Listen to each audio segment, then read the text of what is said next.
đó. Chả làm lư lô luôn à.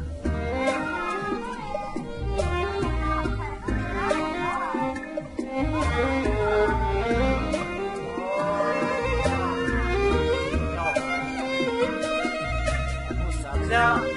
Không có xài nữa.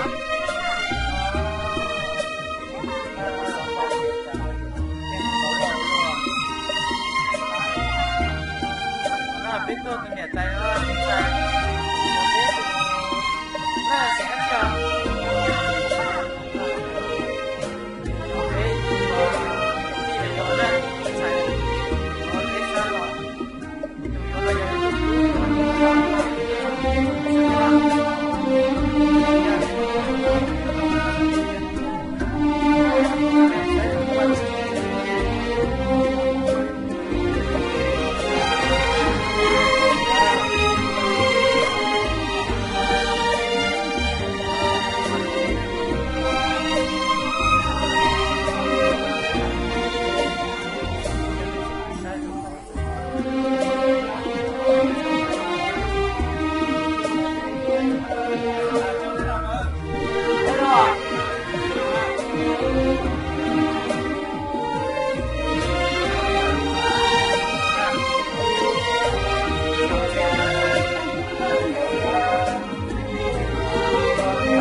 Itu bosan ya, dicas gitu.